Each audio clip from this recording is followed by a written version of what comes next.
இப்போ ஒரு லிட்டர் பெட்ரோலோட விலை எவ்வளவு இருக்குது? 108 ரூபாய் இருக்குது. ஆனா இந்த பெட்ரோல் 82 ரூபாய்க்கு சேல் பண்றாங்க இந்தியாவுல, அதுவும் டெல்லியில. இது E85 அப்படிங்கிற எத்தனால் மிக்ஸ்டு பெட்ரோல். இந்த பெட்ரோல் தான் இப்போ 82 ரூபாய்க்கு லான்ச் பண்ணிருக்காங்க. அதாவது பெட்ரோலோட கம்பேர் பண்ணும்போது கிட்டத்தட்ட 25 ரூபாய் வரைக்கும் சீப்பரா வந்து இருக்குது அப்படிங்கறத தான் சொல்றாங்க. ஆனா இதுல முக்கியமான விஷயம் என்ன தெரியுமா? இந்த ஃபியூல் வந்து சேவிங்ஸ் கொடுக்குமா, இல்ல பின்னாடி என்னென்ன விஷயங்கள் இருக்குது, உண்மையாலுமே இந்த பிரைஸ்க்கு வந்து இது ஒர்த்தா? அது மட்டும் இல்லாம எத்தனால்ல இருக்கிற பாசிட்டிவ் சைட்ஸ் என்ன, நெகட்டிவ் சைட்ஸ் என்ன அப்படிங்கறது எல்லாத்தையும் தான் இன்னைக்கான வீடியோல நம்ம டீடைலா பார்க்க போறோம். முதல்ல E85 அப்படின்னா 85% எத்தனால் இருக்கும், 15% தான் அதுல பெட்ரோல் இருக்கும். சோ அந்த காம்பினேஷன்ல கொடுக்கறது தான் இந்த E85 அப்படிங்கிற பெட்ரோல்.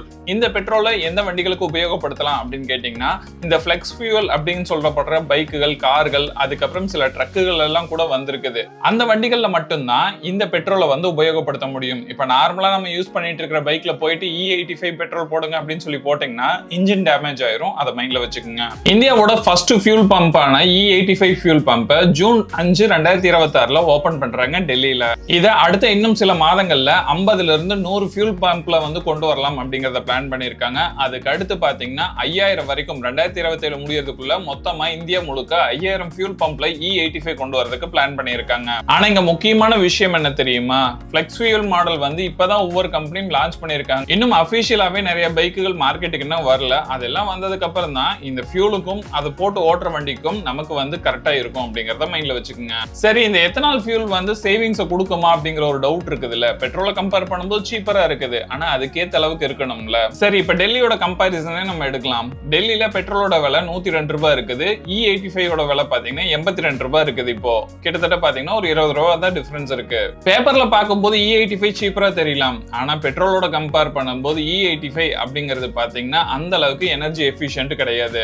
அதாவது ஒரு லிட்டர் பெட்ரோல் கொடுக்குற எனர்ஜி இருக்குது இல்ல, அதை E85 கொடுக்கறது வந்து கம்மியா தான் கொடுக்கும். சோ அப்போ வந்து பார்த்தோம்னா நமக்கு மைலேஜ் வந்து டிராப் ஆகும். அப்போ அதிகமான பெட்ரோல் வந்து நம்ம யூஸ் பண்ற மாதிரி இருக்கும். ஐ மீன் E85 பெட்ரோல் வந்து நம்ம யூஸ் பண்ற மாதிரி இருக்கும். சில ரிப்போர்ட்ஸ் என்ன சொல்லுதுன்னா, எத்தனால் ஃபியூல் வந்து நீங்க யூஸ் பண்றீங்க, E85 யூஸ் பண்றீங்கன்னா 20ல இருந்து 30% வரைக்கும் மைலேஜ் டிராப் ஆகலாம் அப்படிங்கறத சொல்றாங்க. அதாவது ஒரு எக்ஸாம்பிளுக்கு இப்போ ஒரு பைக் 60 கிலோமீட்டர் வரைக்கும் மைலேஜ் கொடுக்குது. அதே பைக்ல நீங்க எத்தனால் போட்டு ஓட்டுனீங்கன்னா அது அதிகபட்சமா 45ல இருந்து 50 வரைக்கும் தான் மைலேஜ் கொடுக்கும். முக்கியமா பெட்ரோல்ல ஓட்டுற பவர் வந்து அதுல இருக்காது அப்படிங்கறத மைண்ட்ல வச்சுக்கோங்க. அதுவே கார் அப்படின்னு பார்த்தோம்னா, இப்போ காருக்கு பெட்ரோல் ஆவரேஜா ஒரு 20 கிலோமீட்டர் மைலேஜ் கொடுக்குதுன்னு வைக்கலாம். ஆனா அதுவே E85 போட்டு ஓட்டுனீங்கன்னா 13ல இருந்து 15 வரைக்கும் தான் மைலேஜ் கிடைக்கும். இப்போ ஒரு லிட்டர் பெட்ரோல் போட்டு நம்ம ஒரு காரை ஓட்டுறோம், அது 20 கிலோமீட்டர் வரைக்கும் மைலேஜ் கொடுக்குது அப்படின்னு வச்சுக்கிட்டோம்னா கூட நமக்கு ரன்னிங் காஸ்ட் அப்படின்னு பார்க்கும்போது 5 ரூபாய் 10 பைசாக்கு வந்து வருது.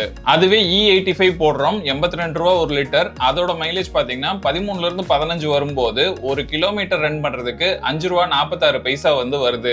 இது ஒவ்வொரு வண்டியை பொறுத்து மாறும். ஏன்னா E85 பெட்ரோல் போடுற மாதிரி இருந்துச்சுன்னா அதுக்கேற்ற மாதிரி டியூன் பண்ணிருப்பாங்க. இன்ஜினோட கெப்பாசிட்டி என்ன அப்படிங்கறத பொறுத்து இந்த மைலேஜ் அப்படிங்கிறது மாறதுக்கான வாய்ப்புகள் நிறைய இருக்குது. அப்ப ரன்னிங் காஸ்ட் வந்து அதிகமாகும். இதுல இன்னொரு பிக்கஸ்ட் ப்ராப்ளம் என்ன தெரியுமா? ஃபியூல் ஸ்டேஷனை இப்போ ஒவ்வொன்றா ஓபன் பண்ண ஆரம்பிச்சிட்டாங்க கவர்மெண்ட். ஆனா இதை ஓட்டுறதுக்கு வண்டி இருக்குதா அப்படின்னு கேட்டீங்கன்னா அதுதான் இப்ப இல்ல. அது ஒரு மிகப்பெரிய பிரச்சனை. கம்பெனியும் அப்படியே சைட் பை சைட்ல வண்டி வந்து லான்ச் பண்ணிட்டு இருக்காங்க அடுத்தடுத்து.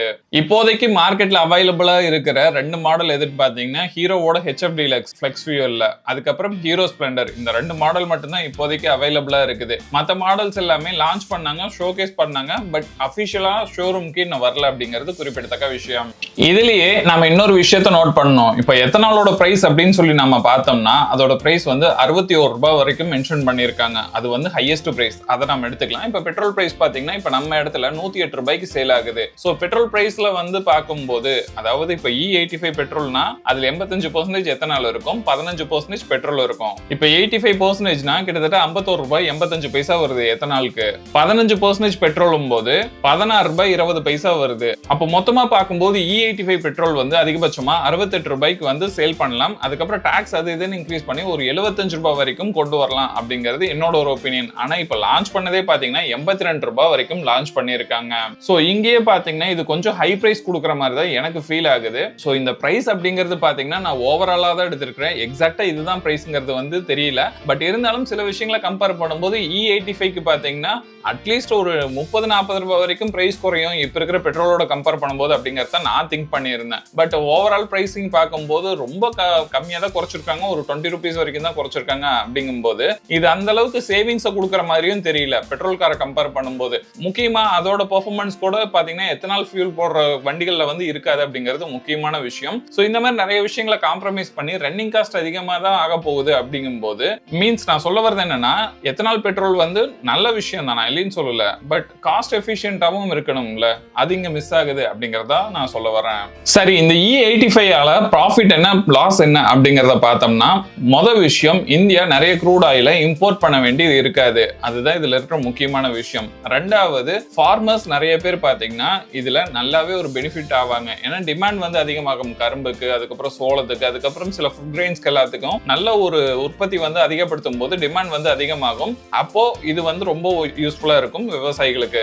மூணாவது, கார்பன் எமிஷன் வந்து குறையும். ஏன்னா எத்தனால் பாத்தீங்கன்னா பெட்ரோலை கம்பேர் பண்ணும்போது கிளீனரான ஒரு ஃபியூல் தான். ஸோ அதனால பாத்தீங்கன்னா எமிஷன் அப்படிங்கறத ஈஸியாவே கண்ட்ரோல் பண்ண முடியும். அடுத்தடுத்த நாம்ஸ் வரும்போதும் இந்த வண்டிகளை வந்து மெயின்டைன் பண்ணி கொண்டு போக முடியும். சரி, இதுல என்னென்ன நெகட்டிவ் பாயிண்ட்ஸ் இருக்குது அப்படின்னு கேட்டீங்கன்னா, முதல் விஷயம் மைலேஜ் பயங்கரமா டிராப் ஆகும். அதை டிராஸ்டிக்காவே நீங்க பார்க்க முடியும். பெட்ரோல் போட்டு ஓட்டும் போது கிடைக்கிற மைலேஜை விட எத்தனால் போட்டு ஓட்டும் போது மைலேஜ் இன்னமே கம்மியா தான் இருக்கும். முக்கியமான விஷயம், நார்மல் கார்ஸ் பாத்தீங்கன்னா இப்ப மார்க்கெட்ல அதிகமா இருக்குது. ஃபிளெக்ஸ் ஃபியூல் கார் பாத்தீங்கன்னா இப்பதான் கொஞ்சம் கொஞ்சமா மார்க்கெட்டுக்கு வருது. அப்படி இருக்கும்போது இதை கம்ப்ளீட்டா அடாப்ட் பண்றதுக்கு இன்னமே நிறைய டைம் எடுத்துக்கும் அப்படிங்கிறது முக்கியமான விஷயம். மூணாவது, இப்போ இன்ஃப்ராஸ்ட்ரக்சர் அப்படின்னு பாத்தீங்கன்னா ஒரே ஒரு ஃபியூல் பம்ப் தான் இருக்குது. அடுத்து இந்த வருஷம் முடியறதுக்குள்ள 2026 முடியறதுக்குள்ள 50 வரைக்கும் கொண்டு வரலாம் அப்படிங்கறத பிளான் பண்ணிருக்காங்க. அடுத்த வருஷம் 500 5000 வரைக்கும் ரீச் பண்ணும் அப்படிங்கறத டார்கெட் பண்ணிருக்காங்க.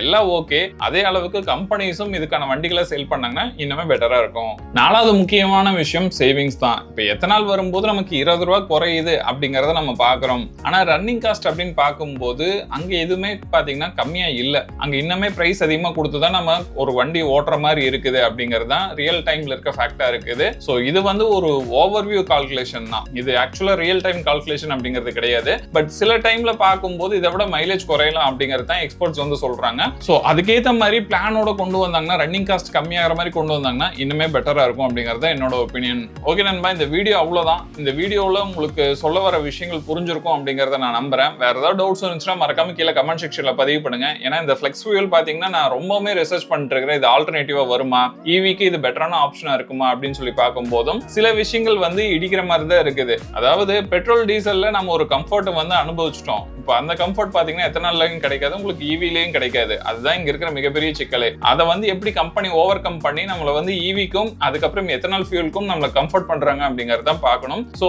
உங்களோட ஒப்பீனியன்ஸ் எதா இருந்தாலும் கமெண்ட் செக்ஷன்ல பதிவு பண்ணுங்க. அடுத்த வீடியோல பார்க்கலாம் நண்பா. டாடா.